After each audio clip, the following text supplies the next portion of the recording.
Look, I got a heart. I'm a reasonable guy. $20, 20 minutes. Really? You're gonna go put us back through the ringer for 20 bucks? Tick-tock.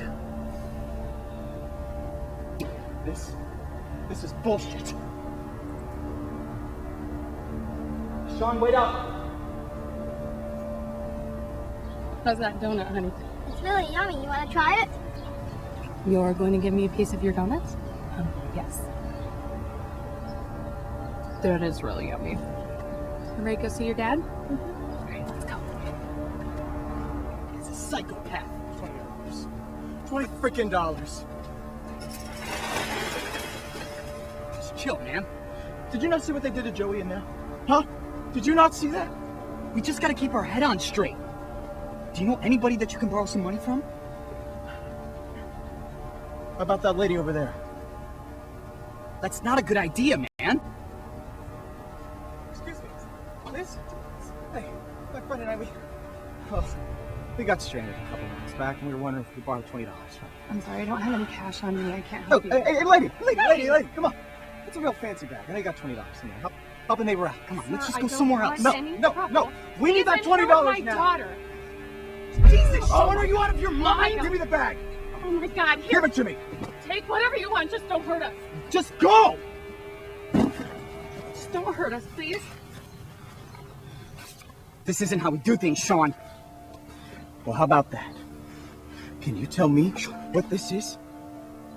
Huh? Can you tell me what this is? You can't do this. You liar!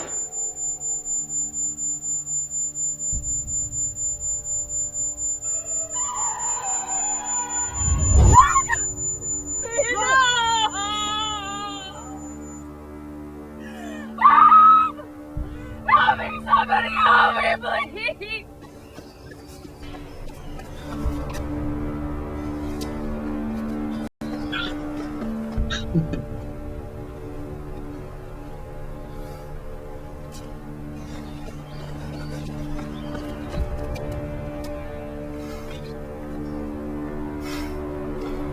I'll be damned.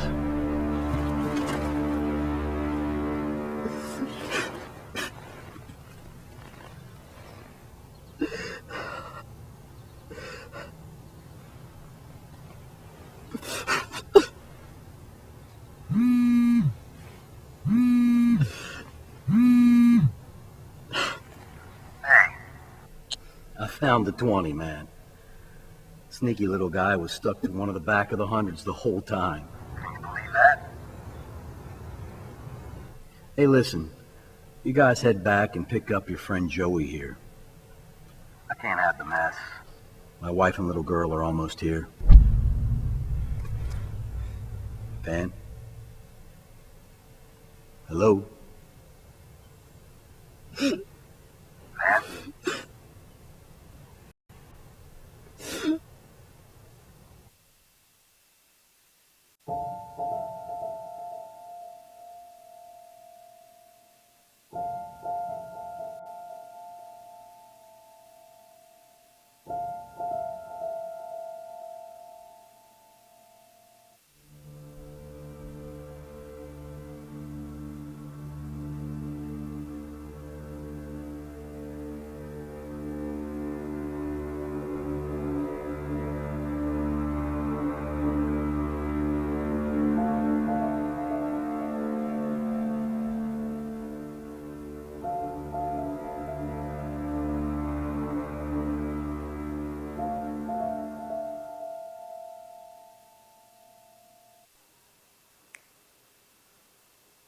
Oh my goodness.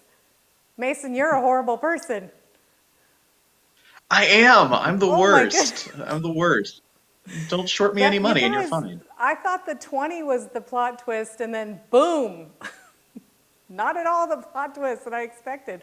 That was amazing. That was amazing. Thank you so much for sharing that with us tonight. So tell us one final thing. What would you say to a newbie trying out the 48-hour film project for the first time? What piece of advice do you have? I know you guys are experienced filmmakers, But what would you suggest to somebody who just wants to get in and learn something and make a little film? Mason, you want to start it off? Yeah, I would say just jump in. Use it as the opportunity it is to get involved with something. It's a weekend, very low commitment. It's easy to do, and you might find that you're doing something you really love. It helped me relearn how much I love being in film and doing that. So I guess I'd say just jump in, just do it. I love that advice. I thought you were going to say you helped you remember how much you love shooting small children. Oh, that too. Oh, it's a horrible pastime. I don't suggest it. Okay, Conrad, tell us, what do you suggest for people who want to do the 48-hour film project for the first time? Well, my advice would be to get to find a team that knows what they're doing. Connect yourself with people who are really talented, who are really passionate, with like-minded people. And I think once you incorporate yourself in such a group, I think no matter what, you're going to make a really good movie. And don't be afraid to fail, because everyone, fails, and it's always a trial and error. My first 348s were awful. I can't even look at them, but they gave me that training, and I started getting better and better. So I think that's the key, is to surround yourself with really talented and motivated people. Right. I can't agree with you more on that, because just watching our filmmakers here in San Diego network with each other, you find people that you want to work with throughout the year, someone that has a skill that you don't, that you can learn from. So there's always something we can learn in filmmaking, and no matter how long we've been doing it. So I'm thrilled that both of you have been with us this evening. Thank you for sharing 2 for 20, and thank you both for being here. And we hope to see more from you in the future. Yes. Thank you, Robin. Thank you. Have a good night, guys. You too. Thank you. You too. Thanks. Okay.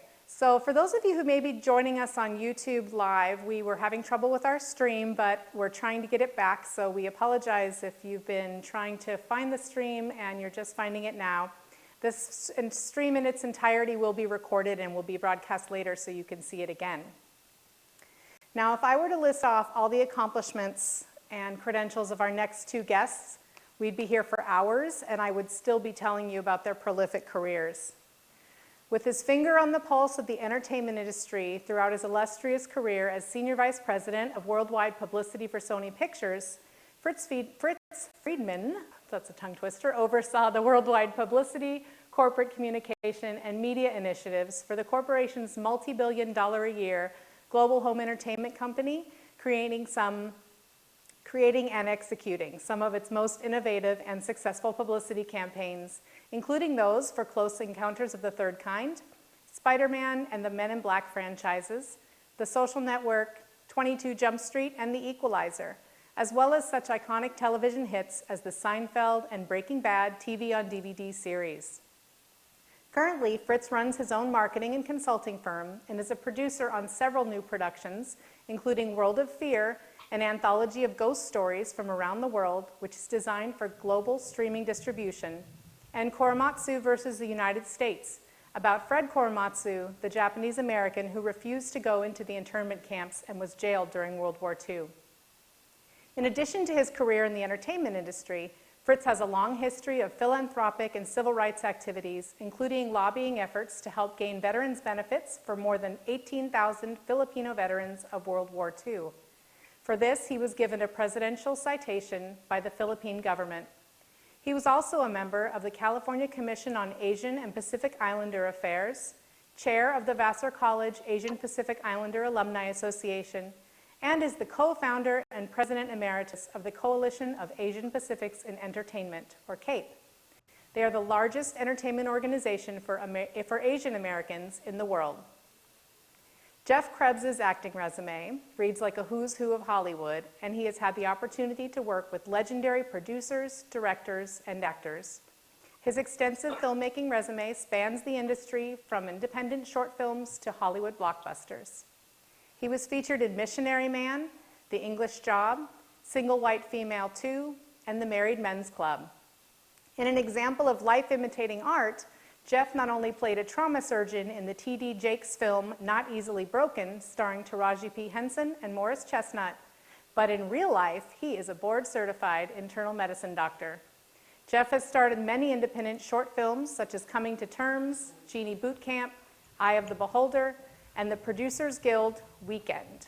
The Producers Guild Weekend Shorts, top 10 film, Almost a Mountain. Jeff's resume can only be described as eclectic as he has many talents and passions. He's a former figure skating champion, an avid cyclist, and at 52, Jeff learned to swim and through sheer dedication became a triathlete.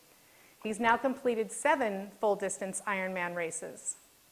Jeff was also a member of the Blind Stokers Club of San Diego, which is an organization that pairs sighted cyclists with blind cyclists to ride tandem bikes.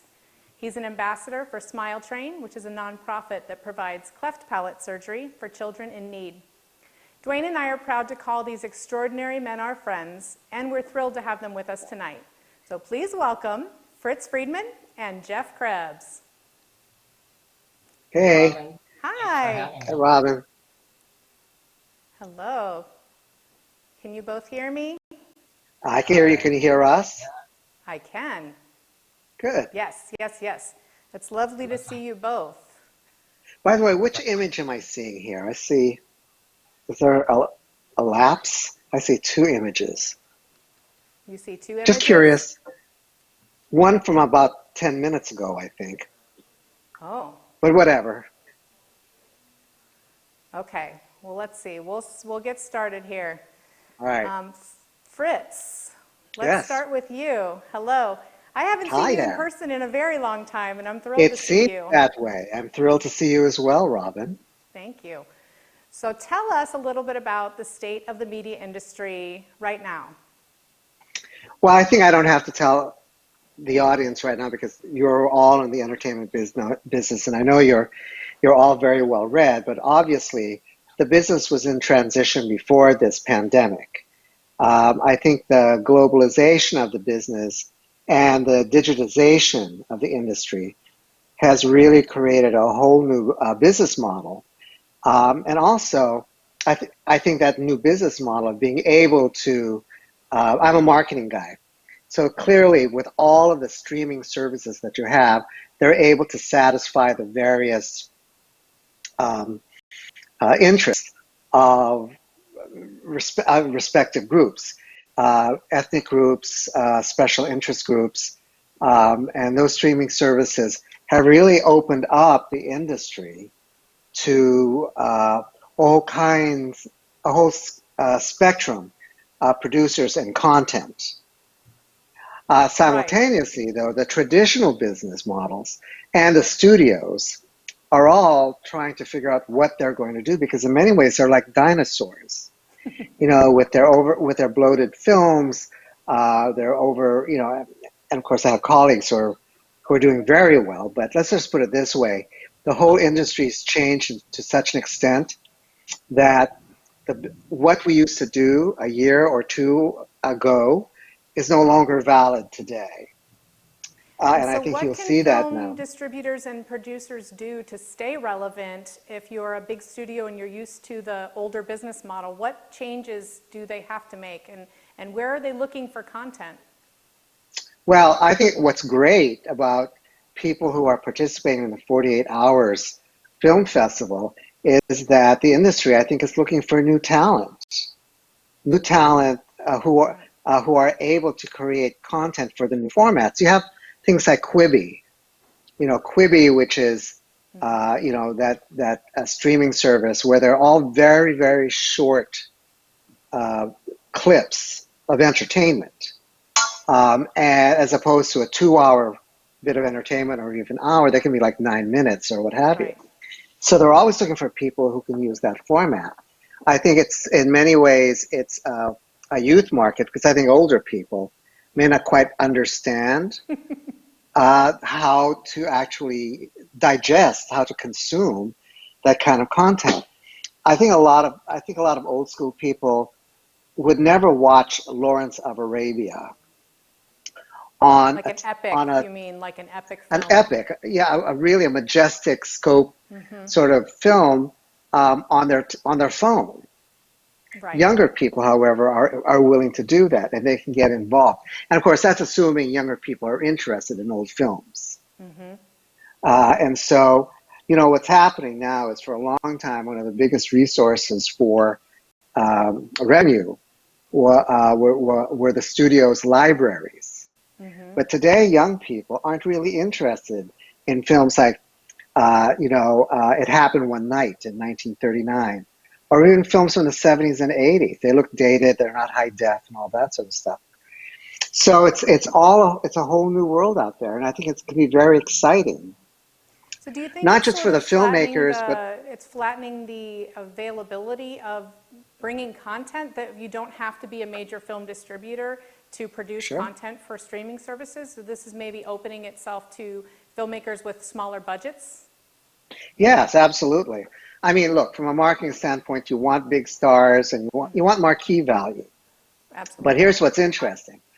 A lot of the big names with marquee values, they don't have that value anymore. A lot of the movie stars today, no one's really interested in some of them. I won't mention their names. But we all know that maybe 15 years ago, their names would bring in a lot of money. But today, and that's why they're not getting their $20 million a film. Right. And as you get older, your box office appeal changes, and it's always a road. I mean, it's still amazing to me that a lot of young people have no idea who Betty Davis is. And so I know who good she for is. you, me too. But all I'm saying is that it's a whole new world out there, and I think it can be very exciting for new filmmakers. And I think a lot of the new technologies and the new distribution the new distribution means, which are the streaming platforms, are always looking for interesting, clever content and talent to create that content. Fabulous. And let's bring Jeff into the conversation here with talking about the 48-Hour Film Project. Jeff, that's how you and I first met. And will you tell us a little bit about your involvement with the 48-Hour Film Project and a little bit about your acting career? Sure. Well, my acting career actually started in 1989. I was completing my residency at Cedars-Sinai Medical Center when I met Fritz Friedman, and he was an executive at Sony Pictures at that time. And he was actually working on a film starring Denzel Washington and Bob Hoskins called Heart Condition. He asked if I wanted to be an extra, and I jumped at the opportunity. I really enjoyed being on set for 2 days for that film, even as an extra, and loved the experience so much that I wanted to do a little bit more. And so when I talked to Fritz about that, he told me to take some acting lessons. And what was great is I learned through my acting lessons to be a better listener, because as you know, to be a good actor, you've got to listen. It's not just about memorizing lines and spewing them. You've got to react and everything. And so I realized that being a good listener is important to being a better physician as well. So the acting lessons really helped me in my medical career. I ended up getting cast in a couple films, and I got my SAG card, and then I moved to San Diego. And as a SAG actor, I was pretty much locked out of the San Diego film scene because most of the filming here in San Diego is non-union. In 2005, Dwayne found me through a casting director, and he offered me a role in his 48-Hour Film Project film. And up to that point, I had no idea what the 48-Hour Film Project was all about anyway. And I was intrigued, and given the SAG agreements that were in place, I was able to participate. And it really opened me up to a whole new world. 2 years later, Dwayne and I actually co-produced a film called Detonate for the 48-Hour Film Project. And we worked so well together that in 2010, we actually were co-city producers for the San Diego 48-Hour Film Project.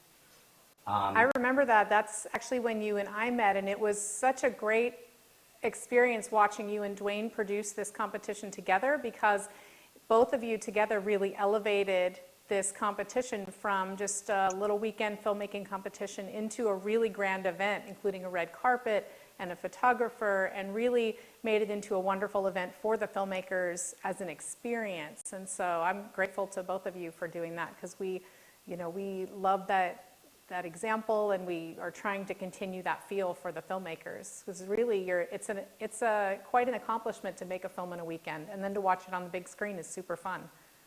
Well, we wanted to make it very special for everybody, and it was a lot of fun. And since then, I've gone on to pursue, as you had mentioned earlier, an athletic career, but also a film career, and I've been in several other films, and it's been a lot of fun. Like I said, being a good actor has so many lessons in it that help me in my medical career. Right. Yes, and your medical career, which is, of course, like a side job, considering it's crazy how many things you do and how successfully you do those many things. It's really impressive. Oh, thank you. Oh, thank you. And Fritz, will you please tell me a little bit more about your role in publicities? What does someone who works in worldwide publicity, what's your role in the entertainment industry? Well, publicity is part of marketing. And the role of marketing, as I'm sure everyone here knows, is to raise awareness for product in the market. So everyone in marketing, whether it's advertising, publicity, creative services, their job is to create strategic plans to raise awareness for product, whether that product is a film, a television program, or the corporation. So one of the things I always ask people when they come, especially when they're going to interview with me for a job or something, it's a very simple question, but it's surprising how people don't know what the difference between publicity and advertising is.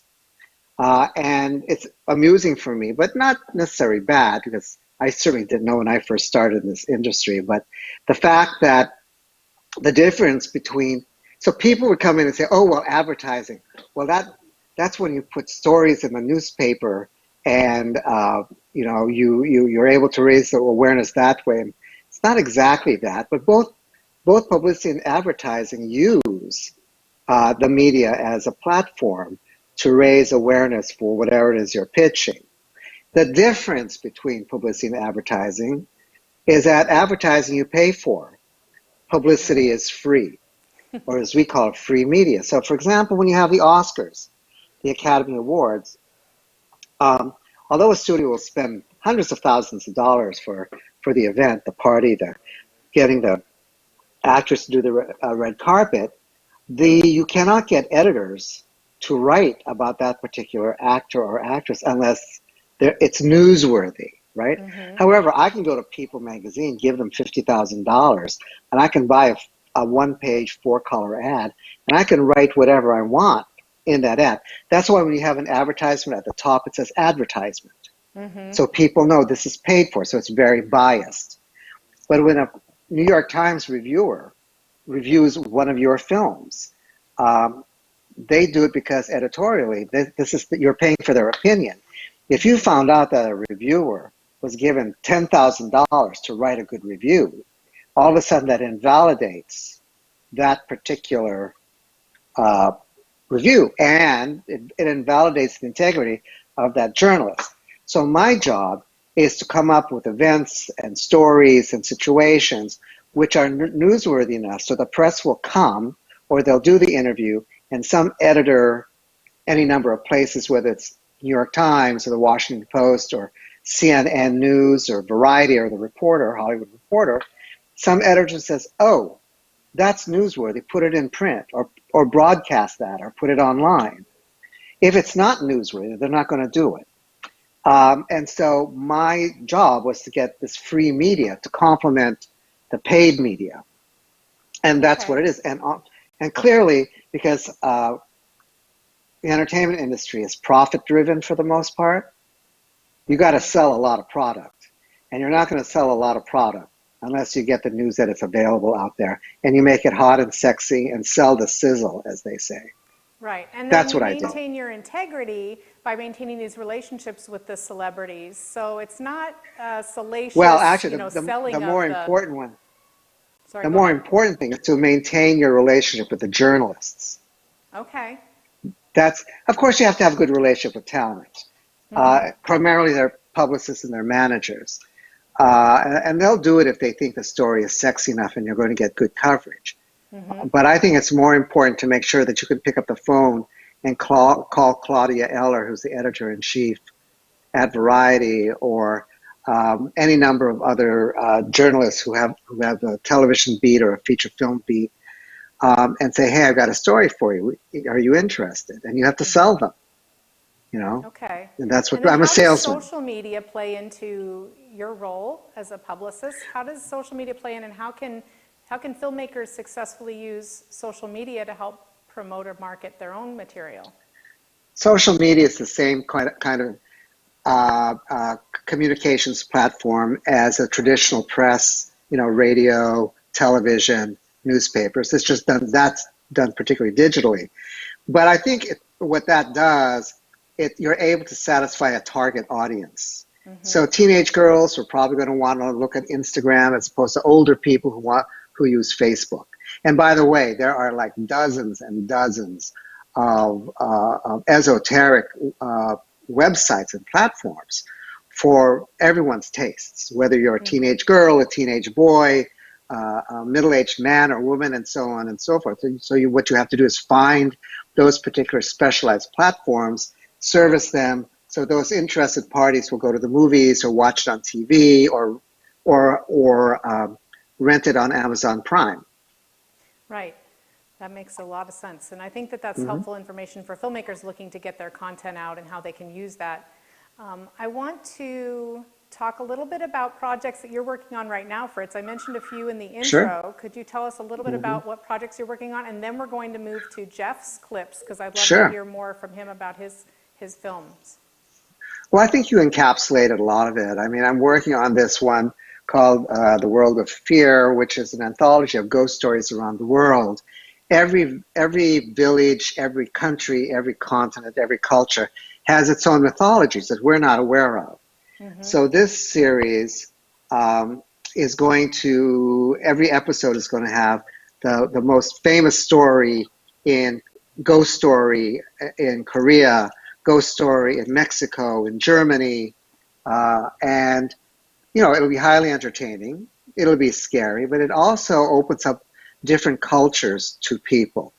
And so I'm working, so I'm having meetings now with Amazon Prime and Netflix and that sort of stuff. So that's good.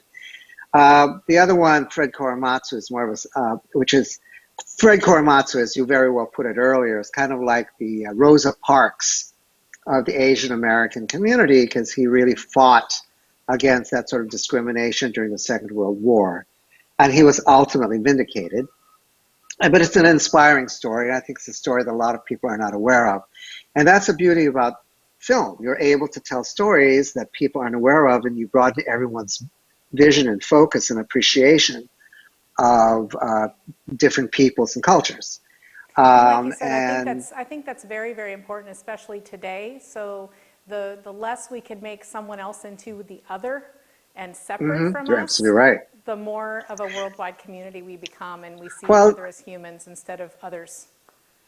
You know, closing, I'll just say that filmmakers all have a social responsibility, not just to entertain, which is very important because we need escapism. But whenever they have an opportunity to teach in some way or another, to open up a world to other people who didn't know that that world existed. And maybe in that way, people can understand each other and appreciate each other instead of being afraid of each other. I love that. Thank you for sharing that with us, Fritz. And I love talking with you. I could listen to you talk for hours, and I hope to again sometime soon. You flatter me, young lady. You flatter me. It's true. It's true. Thank you. I want to see, I know you guys put together a package of clips from movies that Jeff has been in, and I would love to, we'll roll that and have Jeff tell us a little bit about it as it's rolling.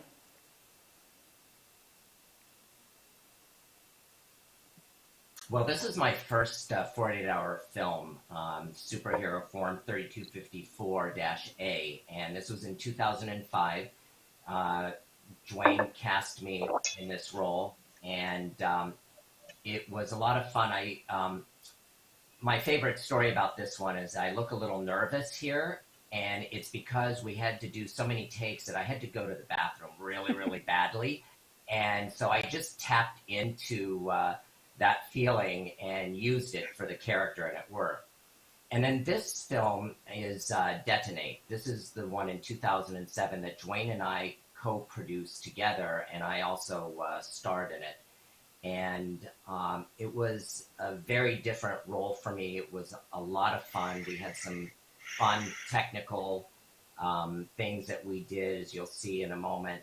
And I learned a tremendous amount during the filming of this film from Dwayne, because he has so many great ideas and he's very clever. And I think that advice that I have for anybody doing a 48-hour film project is to learn as much as possible from everyone that you can, from the director, the producer, the actors, craft services, even grips, having fun at the same time, but learning. It's a great opportunity to learn some new things that can carry over into one's acting career. Mm-hmm. And then this this is our film. This is Almost a Mountain. And what was fun about this was sort of art imitating life. I used to ride a tandem bike with a blind stoker behind me. Obviously, I was the sighted captain in the front. And this film was sort of based on my work with the blind. And David, who was there working on the furniture there, he actually really is blind. And he and I used to go for bike rides on a tandem. So we kind of made it into a movie, and it was a lot of fun. And Robin was involved, and Dwayne was involved, and it was a real family project, it seemed like. It was a lot of fun. This was another 48-hour film called Genie Boot Camp. And again, it was a great learning experience for me. It was a lot of fun. Worked with a different director this time, George Ye, and I think that by this time I was really my acting chops, if you will, and really tried some new things. I like that. What's nice about the 48-hour film project is you can try new things and see how they work. Now, this film is with Dolph Lundgren. He's the one with the rifle there right now. This is called Missionary Man. And this was a stretch for me. I played his younger brother, but I was homeless. And I remember that every day going into makeup, they were throwing dirt on me, and they were really making me feel, I was filthy. And they, even when they transported me to the set, they covered the seat in the van with plastic so I wouldn't leave a mess. And I felt very, very vulnerable. And it was the first time that I really, was in character almost the entire time, because I felt very vulnerable, which is the whole point of it. It was fun. And Dolph is a great director, and he starred in it. It was great. And then this finally, after many, many auditions as a physician, because I really am a doctor, and my agent was sending me out on all these roles, and everybody said, "Oh, you don't look like a doctor." They finally cast me in Not Easily Broken. And then this is Half Past Dead 2. And there I'm talking to the rapper Corrupt. And that was a fun project. Also felt kind of vulnerable because this was in a real jail cell in Los Angeles. And at one point, there's a scene where I'm actually in the cell and the door locked on me, and I'm freaking out. So it was kind of scary, but it really helped me feel what it was like to be incarcerated, really. I mean, it was kind of scary. So I've had a lot of different experiences. And it's been fun having different roles. Every experience was different, and every experience was certainly a learning one. And like you said earlier, that vulnerable feeling, I bet, translated again to your career as a doctor, remembering that other people are vulnerable and looking to us for healing and comfort. Yeah, absolutely. And it's funny, but I really do feel that I'm a better physician because of my acting, and I feel that I'm a better actor because of my medical career. I love that. I love that. Well, I love both of you, and I'm thrilled that we get to spend some time together this evening. And I hope to see you both in person as soon as it is socially responsible and safe. Absolutely. I hope you both have a lovely evening, and thank you so much for sharing your hearts and your expertise with us tonight. Thank you, Robin. Thank you, guys. Right, bye, Robin. Good night. Bye. So as I mentioned earlier, city-winning 48-hour films advanced to the international competition known as Filmapalooza. And with more than 120 films each year, you can imagine that the competition is tough, and being selected for the top group of worldwide films is quite prestigious and exciting. Our next two guests have experienced this excitement not once, not twice, not 3 times, but a total of 6 times. As a group, the Amalgamated Grommets have won the Los Angeles 48-Hour Film Project 3 times, the San Diego 48-Hour Film Project twice, and the 4 Points Film Project once. 3 of their films have screened at the Cannes Film Festival Short Film Corner, and we'll see one of those films tonight. Mike Brueggemeyer is the director of the Amalgamated Grommets, and together with his team has made many award-winning 48-hour films. In addition to the 48-hour film project, Mike also directs commercials and industrial videos and has worked with NCR, MasterCard, Wells Fargo, Wings and Things, and Mission Federal Credit Union. Mike has been awarded 3 Emmys in his career, and with his signature red hat and his collaborative and generous nature, Mike is a mentor and friend to many, many filmmakers in the San Diego film community. If Dwayne and I ever met a person who personifies the adage, "A rising tide lifts all boats," it's Mike. Marianne Bates is a producer and writer for the Amalgamated Grommets. She's from Southern California and is the youngest of 8 children. She spent her young life involved with community theater, and she loved it so much that she majored in theater in college. Despite her dreams of becoming an actress, as often happens, life gave way to new passions, and she discovered a love and an incredible aptitude for writing. Marianne has received 3 Emmy Awards for her writing and producing. She enjoys cooking and learning to play the piano, and as the daughter of a pyrotechnician, she always brings the heat to whatever production she's working on. So please welcome Mike Brueggemeyer and Marianne Bates. Thank you for that nice introduction, Robin. That was really guys. sweet. Nice to lovely. see you. Thank you. Thank you. Thank you for being here. Oh, I have to stop my teleprompter. It's our pleasure. Okay. So tell me, how'd you guys meet? How'd you start working together? Oh, let me start. We met on a 48, and I was dared to do my first 48. My friend was on Mike's team, and we were at the pre-48 who's doing what meeting, and Mike looked at me. His very first words to me ever was, "Who the hell are you?" And that's how we met. That's fantastic. I love that. So tell me, you guys. Go ahead, Mike. What was kind of awesome about that was that kickoff meeting, Marianne said, I want to write. And so we said, great. And so, a week later, there we are on Friday night, and she's we do our brainstorming thing, and she's like, "Okay, who all's writing?" And I'm like, "Well, you are." Absolutely. She was expecting a writing team, and she was the writing team. That's funny. I've never been more scared in my life. Ever. Which film was that? Just a Man. That was The Fatal Error. Oh, The Fatal Error. That was your first film with the grommets. Okay.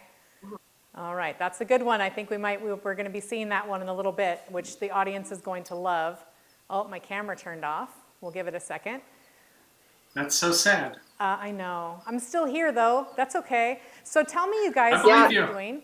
What is your creative process for the 48-hour film project? How does it work for the grommets? Well, everybody's involved in the brainstorming. Anybody who wants to be involved in the brainstorming can come. And when we get the genre, when we pick our genre, we have somebody at the kickoff picking the genre out of the hat. Mm-hmm. And they call or text it over to us. And then as soon as we get the genre, we take 5 minutes and everybody around the table just writes down any idea that they can come up with. It can be an entire story, it can be a thought, it can be a character, it can be a joke. And so after about 5 minutes, we stop and we read those ideas all the way around the table. And we don't comment or anything, we just listen and take it in. Mm-hmm. And then we do another 5 minutes where we do the same exact thing, except you're allowed to riff on anybody else's idea. And you can riff on your own, you can come up with new stuff. But the whole point of it is to it's kind of like creativity in a fractal. You know, you get to use other people's creativity to kind of trigger your own. Right. And so we go around the table, we do that for 5 minutes, then we go around the table and we throw out more ideas or different ideas or more refined ideas. And at that point, that's when we start narrowing down the ideas. And Marianne and I are the two who kind of guide that. Marianne is looking at it from a story perspective and a writing perspective. I'm looking at it in terms of what we can accomplish, what kind of story I can figure out a way to tell. There have been a few story ideas that we've had that were just wonderful, but I couldn't figure out a way to accomplish it. Mm-hmm. So we basically narrow down our ideas and continue to talk with the entire group. Which one do you like? Why do you like this? What would make this better? Does anybody, and everybody continues to refine for a little bit. And there's a certain point there where we throw everybody else out of the room, and Marianne and I just figure out the story, the paragraph that we want to tell. We write down a paragraph and we email that out to the team, and then we sit down and write the actual script. And the team goes off into their own tasks of taking that paragraph and rummaging through their closets and see what they have that's appropriate, wardrobe or props or locations or whatever. Mm-hmm. Somebody will call somebody with a car or it's just everybody kind of dives in and handles whatever they can out of that, just from that paragraph. And then we write the scripts, usually getting done around 1:30, 2 in the morning. Send that out to everyone. And usually have a call time of like 10 in the morning so that we can start our production day and go. We've discovered that's a very generous call time.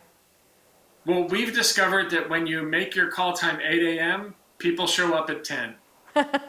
So why make your call time 8 a.m.? Fair. That's fair. And then so you. And sometimes we don't finish our writing until 4, 4:30, 5. 5:30, 6. Right. No, I don't think we've gone beyond 5. Sometimes you're rewriting. Yeah. So from there, do you guys do most of your shooting on Saturday, most of your editing on Sunday? Is that how that works? Exactly. It's rare that we'll shoot anything on Sunday. Okay. Yeah, that seems to be a pretty typical schedule for the 48-hour filmmakers, and it seems to be the one that leads to the most on-time films.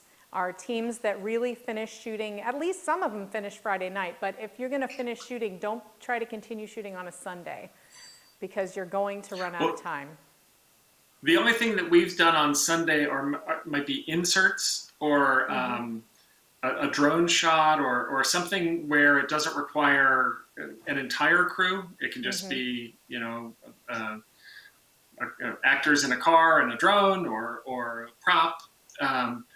We want to, frankly, I want to give the editor as much time as possible to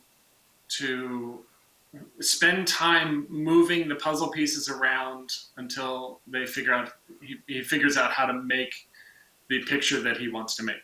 Right, and the Grommets, of course, have an Emmy award-winning editor as well. So you guys have the top of the talent anywhere, really, on your team. Well, I suspect that if people who do good 48-hour films submit them for Emmys, they will be Emmy-winning filmmakers as well. Because a number of my Emmys are awarded for films that we made for the 48-hour film project. Which is really awesome, and I like to live vicariously through you. So I have nothing to do with it whatsoever, but it makes Dwayne and I extra proud when we see that you're being rewarded for your work and awarded for your work. Oh, I see it. Look at her. She's pretty. And this is for the film that we made for San Diego in 2013. Yay. This and is that was the one we're going to see tonight? Nope, this is 2013. We're going to see 2010. Oh, okay. Tell me the title of it, because you guys have so many good ones. I don't remember year to year. Which one was it? This is Inmate 14658. That's a good one. I just watched this film about 5 nights ago. I showed it to another friend who was, oh boy, it's a moving film. That's one of my favorites. What'd you say? Marion said it's one of her favorites, and I asked if you've been stalking us. Yes. Yes, I have. I was trying to show someone examples of just finely honed craft of the 48-hour filmmaking, and you guys are obviously one of the top examples, and I went straight to your work. So we watched Inmate, we watched Coverage, we watched Momentum, which was an amazing example of a silent film set in a contemporary setting, and just moving and meaningful, and I could go on and on. I described Momentum as a film that didn't need sound. That's true. It's not a silent film. It's a film that just didn't have to have sound. No, it was a great one. So Marianne, but that's what you get. That's what you get when you have a really good team on the 48. Is you get a good sound person, so important. You get a good editor, extremely important. You get a good composer. Yes, get a real composer. Hire those musicians, or not hire them, but ask them to volunteer. Right. We have a great composer. I have a producing partner that we just tag team it. We're just on it together. And you guys have a set designer that is second to none. We've got 2 that are just freaking amazing. Actually, just our whole team is so well oiled that we just know what each other's going to do, and we know what everybody needs. And Mike is so focused behind the camera. There was one time we were helping someone else do a 48, and he was not behind the camera that time, and he looked at me and he says, does this stuff happen all the time back behind the scenes? Because this is weird, where actors don't show up, and you always have certain people not show up, but it's just always chaotic. And if you have a good production team, no one sees the chaos, if that makes sense. Right. It does. Oh no, but does we don't have chaos. I agree with that. Marianne, tell me something about some of the production lessons you've learned doing the 48. Okay, so the first one I did was Fatal Error, and when I first got on set, no one liked me because I wrote a film about farts.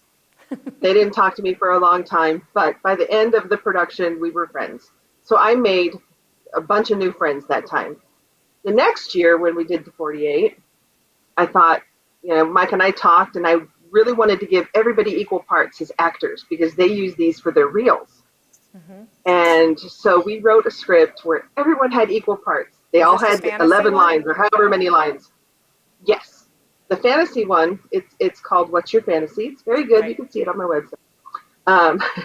I love that film, but it was horrible. It was just, everybody just was too, there was too much. And after that, we decided to have story-driven films, not actor-driven films. So that was one writer, producer, director kind of mistake that we all made.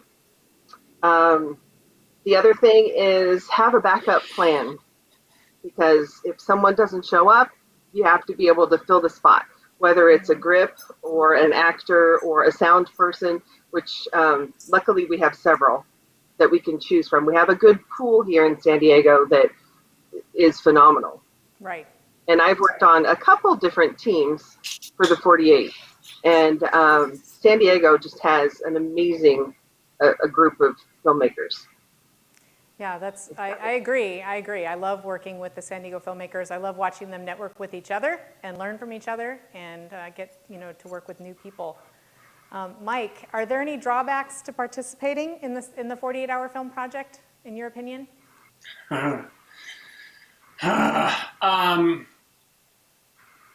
We don't participate in the San Diego 48-hour film project anymore because I received a decent amount of feedback that it was not appropriate for me, who is a video person professionally, to come in and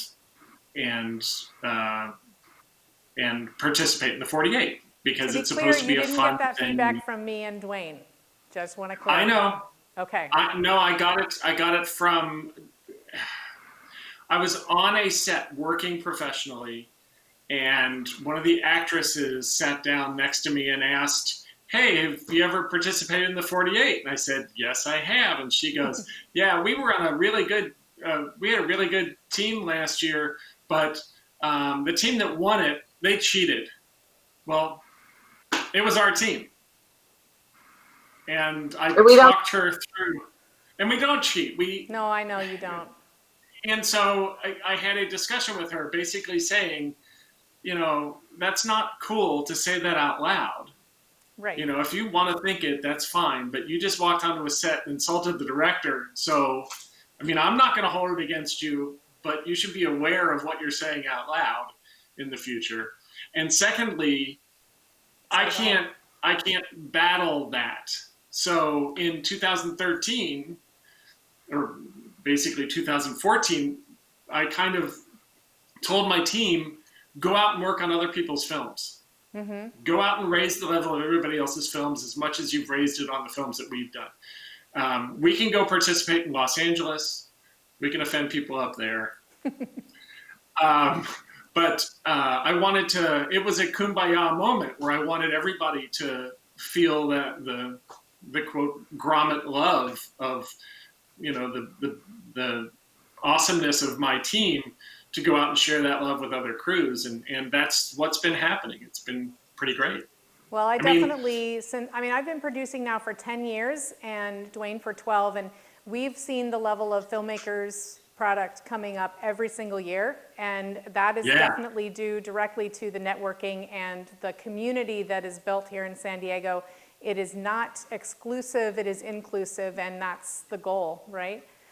Speaking of your awesome team, go ahead. That goes on outside of the 48 as well. The friends that we make in the 48, we are friends all year long, and can, if I need help on something, I can make one phone call and 30 people come running, and I go out and help on other people's projects as often as I can. Yeah, and that's the goal, is to build this family and the community, and we appreciate that you guys are both a part of that. And I want to roll your film now. Tell us, Marianne alluded to this. She said it's full of fart jokes, so tell us a little bit about The Heir is Fatal. No? It has 7 farts. Oh. there's not a ton of farts. It's just that we use them so successfully that you think there are more. Yeah, I wouldn't have guessed that there were only 7. We picked the genre film noir, and one of my particular rules is I always want to turn the genre on its ear. Whatever genre I get, I want to tell a story that nobody else will tell. Mm-hmm. So when I see film noir, I'm going to try and figure out a way to do that nobody else will try to attempt. And that's true with all of ours. We have a number of kind of hard and fast rules on creative. One, we really avoid using any guns on set because it's incredibly dangerous to do that without telling the police and without getting a permit. And we try to model, we try to mentor behavior for the younger people on set, and that's one of the things I'm staunch about. Guns are a cheap way to put drama in a story, and so if you can tell the story without a gun, you're going to have a deeper, richer story. But this story has a gun, but it's for the story. Okay, it has a little bit of a gun. Shall we show the people? Shall we show the audience your story? Yes. All right, let's roll the Eris Lethal. No!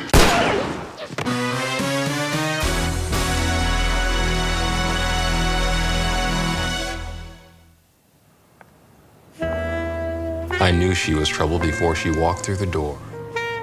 Her legs were so long they took up 3 pages of a calendar. She had more curves than an anaconda and twice as deadly. A shape like that was usually reserved for truckers' mud flaps. One look at her could set any man's heart pounding like a jackhammer. When she looked at me, her eyes betrayed the heat of unbridled passion. You know I can hear you, don't you? Oh, yes, of course. What's your name, dollface? Veronica Baker. I knew immediately who she was. You're doing it again. Yes, I am. And I preferred if you didn't interrupt. Veronica Baker. She was famous, but rather notorious as the brand new wife of William Baker III, heir to the Baker's bean fortune. What can I do for you? What? Are you talking to me? Yeah, Sugar Lips. What can I do for you? Mister, I need your help. I'm being framed for murder, and I didn't do it, I swear. If you don't mind me asking, who's dead, honeysuckle? Well, sir. Call me Johnny, kitten. Your name is Johnny? No, but I like that name. They think I killed my husband. Oh. Johnny, say you'll help me. You'll help me. Happy? Why should I look into this case? I could only think of 2 reasons, and they were hidden under her dress.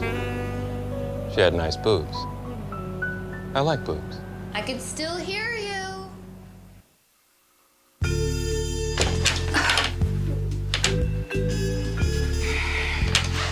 Guilty. You're as guilty as a canary with a cat in its mouth. You mean a cat with a canary?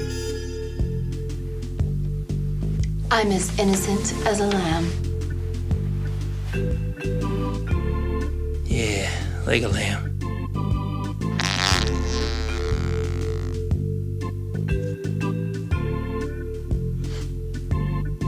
You killed your husband? What, you're 25? He's 70?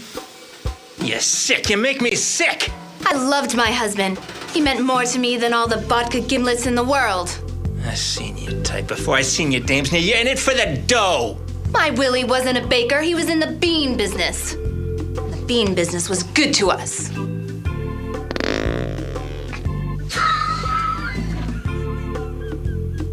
You disgust me. You know you did it, Hot Pants. Fess up. You wanted him dead, like a rat in a basket. You mean a rat in a trap, maybe?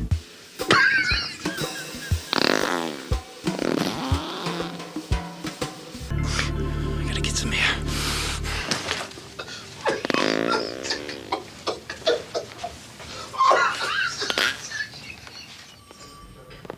What the hell are you mamsy-pamsies doing in there? She's got you wrapped up tighter than a couple of pigs in a blanket. I'm trying as hard as I can. She's awful. I hate to admit it, but it is kind of fun to watch. I'm gonna cuff you. I'm gonna cuff you hard. What the hell does that even mean? Chief, I'm trying my best. Well, I guess your best isn't good enough, is it? I'm gonna have to go in there and show you boys how us girls do it down on the farm. I'm gonna fry her up like a side of Tennessee bacon. Tennessee bacon? You hungry?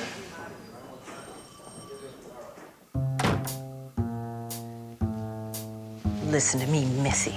I'm immune to your feminine wiles, and I'm not gonna put up with your hullabaloo. Got it? Oh, Lord. The money was your motive, and you were the only person in the house. We have motive. We have opportunity. We know you wanted him deader than a sardine on a cracker. I loved my husband. It was that damn Dr. Hernandez who deserved to die. Dr. Hernandez? Who's Dr. Hernandez? Dr. Rita Hernandez. That tart. That temptress. That Jezebel. But it doesn't matter who she is, because my Willie is dead, and you got nothing on me. You're about as done as a steak in a blast furnace. So unless you can pull a gun out of your ascot, I'm out of here. We're gonna find that murder weapon, C. And when we do, there's gonna be a reservation for you at the big house with your name on it. You're gonna fry, little missy. You're gonna fry sunny side up. I prefer the gas chamber.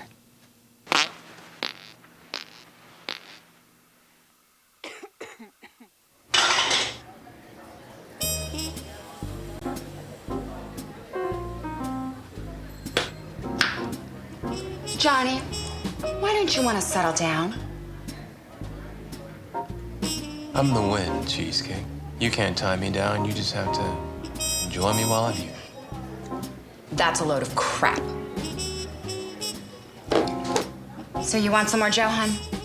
Yeah, sure.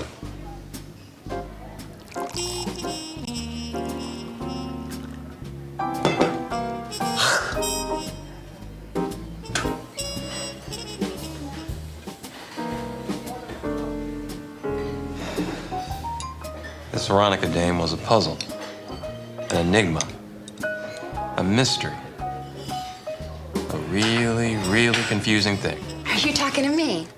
No, Buttercup. Go about your business. Nothing to see here.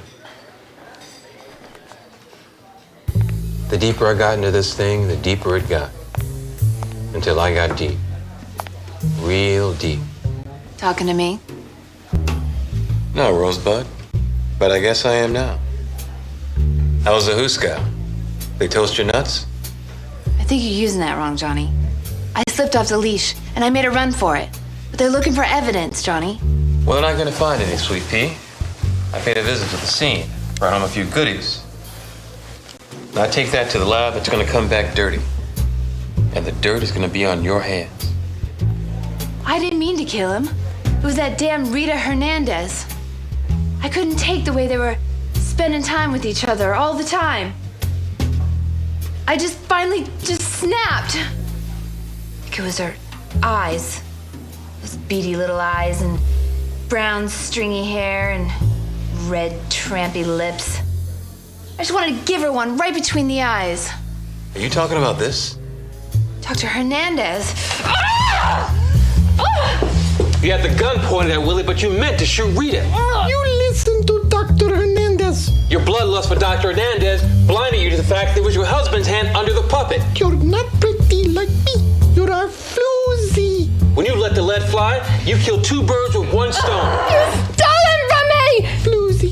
Trophy wife, floozy. When the bullet went through Rita, it hit Willie square in the melon. Stole my Willie from me. Floozy. Lizzie, you are not nice. You bitch. Isn't that right, Veronica? Isn't that right, Veronica? Are you talking to me? You killed her! Oh, thank God. Oh, I'm so relieved. I can't believe how good I feel now that she's dead. You're my hero. I'll do anything to repay you. I mean, anything.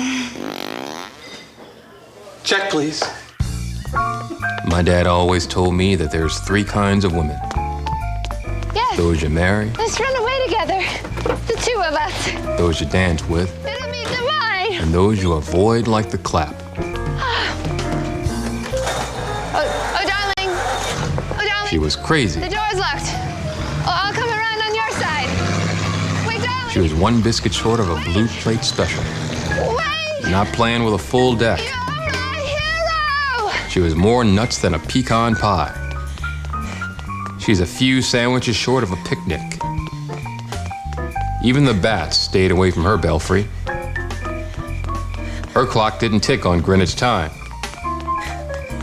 She'd been winding her rollers with a power drill. She was mad, like a fat kid at diet camp. She's crazy like a three-legged dog with a flea infestation. Her brains are scrambled worse than a ferret in a blender. She was as out of place as a clown in a men's room. She was unhinged, and not in a good way. I heard that. She put the F in nuts. She was effing nuts. She was more confused than a tranny in a dyke bar. She's more mixed up than an Alzheimer's parade. The only light in her attic was the occasional methane flare-up. I can still hear you. It was really, really, really late. That's why they went to like 4:30 in the morning. Just giggling at Kristen's feet, the footsteps through the entire credits. Oh, darling, and Merrick's, different explanations. We make her run in heels every film. She runs in heels in every film. Yeah, She's that a was trooper. great. That's a great, great film, and obviously Thank you. well received by the audience, by the judges, and by the international judges. So that was a great, great Gromit's film. Thank All you. right, guys, one more thing before we go. Tell me your absolute favorite part of being part of the 48-Hour Film Project. Each of you. You first. Go ahead. Okay. I love working with my friends. It's great to be on a set with people you love. And there's not one person there that I don't like. It's great. I love learning new things. We all take turns doing different things or whatever's needed because we try to use so few people that we all have to double up on things. Just the crew that we work with is great. And the challenge for me as a writer, and I think I've told you this before, Robin, before I did the 48, I was writing things like you see on Lifetime or Hallmark or Jane Austen type of films. I never knew that I could do sci-fi or film noir or, God forbid, a Western musical.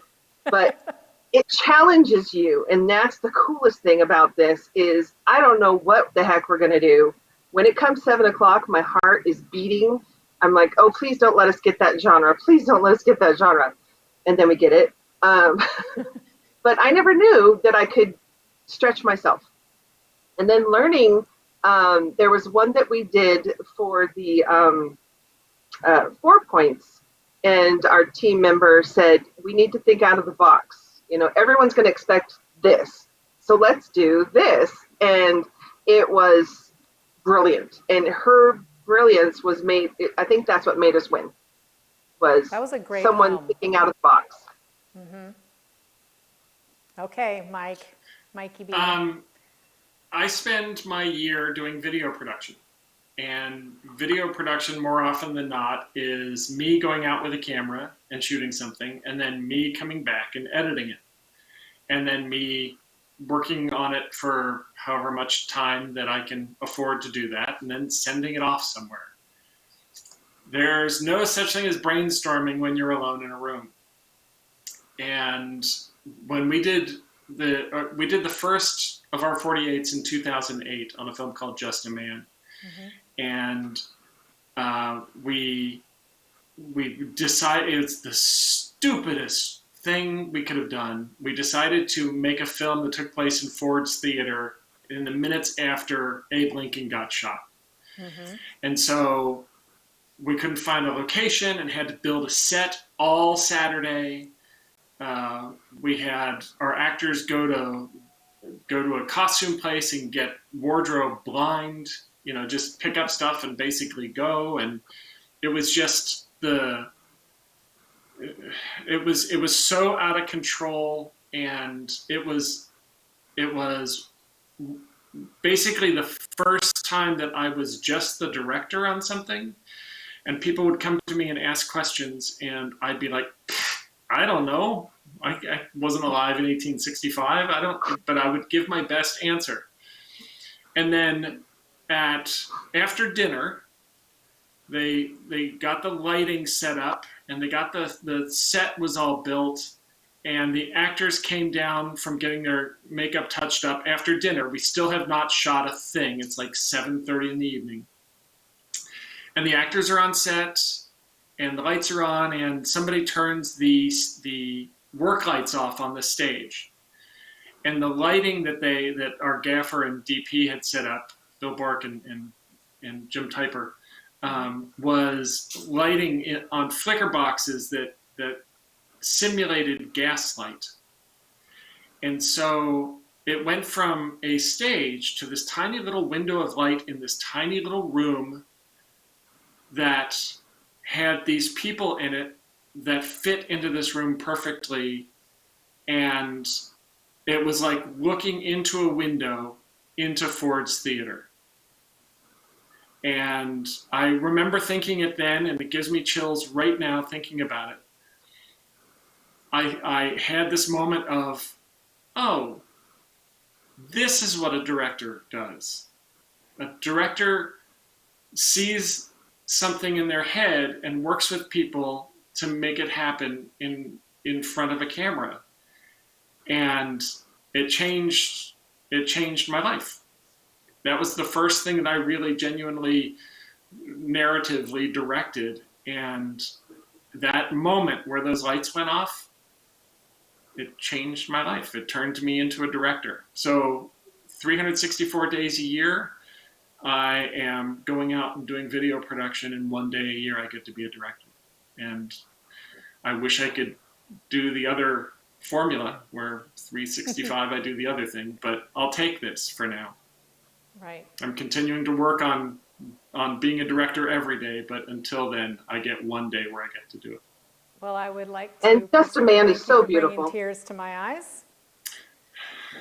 I remember Just a Man. It was my first year participating in the 48 as well, and it was a great experience and brought to me a lot of joy, just like it does to you guys. But I distinctly remember seeing Just a Man and thinking, wow, and just wow. It was great, and your films obviously have gotten better ever since and keep getting better and better.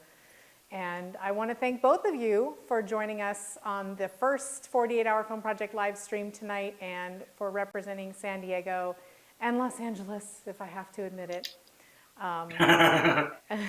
which I do, because you deserve the accolades for that film project as well.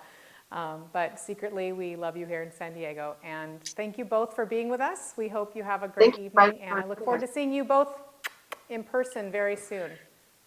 And it's no secret that the San Diego 48-hour Film Project community loves you and you and Dwayne, because we see the love and dedication that goes into the project every single year, and how other producers come to San Diego to see how it's done incredibly well. Thank you. You make it special. A remarkable event. Oh, it's so rewarding to see how the level of detail and the level of effort you guys put in is amazing, and it wouldn't be nearly as powerful if it weren't done, if you didn't put your heart and soul into it as much as you do. So thank you very much. It's our You pleasure. make us feel Thank special. you for saying that. All right, you guys, have a good night. I'll see you soon. Thank you. Thank you. Bye. Bye, Mike. All right, I want to welcome back to our 48-hour Film Project broadcast the founder and creator of the 48-Hour Film Project, Mark Rupert. Hey, Robin. Hi, Mark. Can you hear Certainly me? great.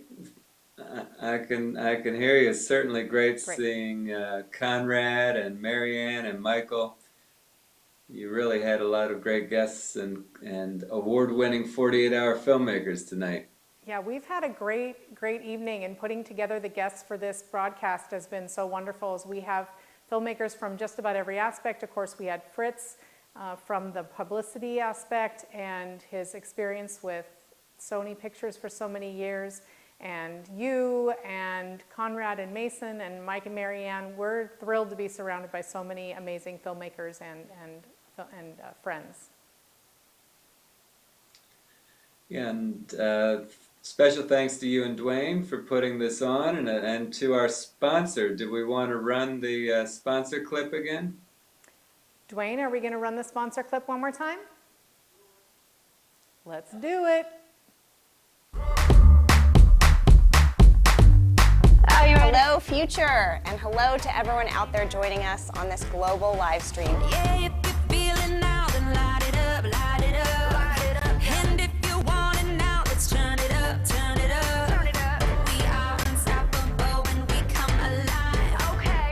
We are a brand new nation shining a light. Where my people at? Where my lovers at? Where my movers at? Yeah. Let's do it. This is our world. This is our life. This is our movement. This is our time. This is our time. And the nation. This is our time. And the nation.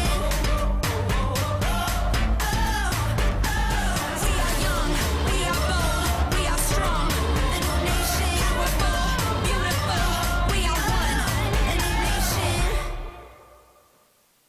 All right, huge thanks to CG Creative Studios for letting us host our live stream with their amazing technology this evening. And it's just a reminder of kind of where we are currently with the filmmaking community and with the world, is we're in a more virtual world now than ever before.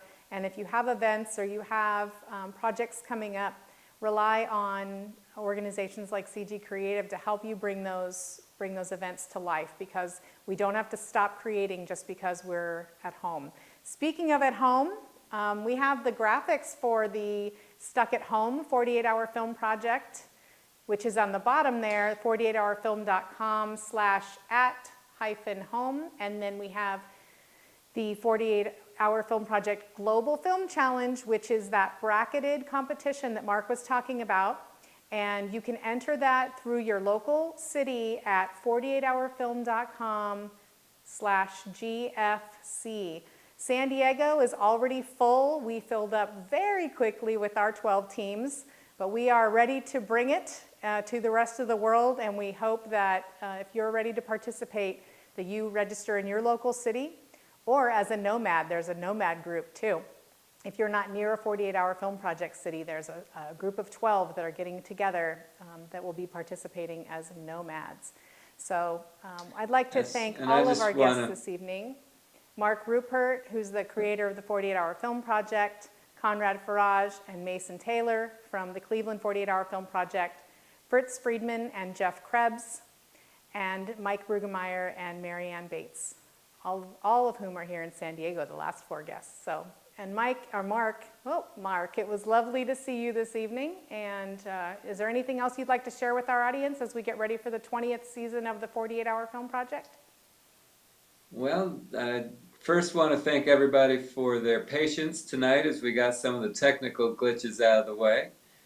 And we will be back with more live streams and more films for you to watch and to hear the interviews of filmmakers. Yeah, we might look a little different this year, but the 48-Hour Film Project is as strong as ever, and we look forward to our 20th season and to bringing more films to all of the filmmakers. Have a great night, everybody. Night, everybody.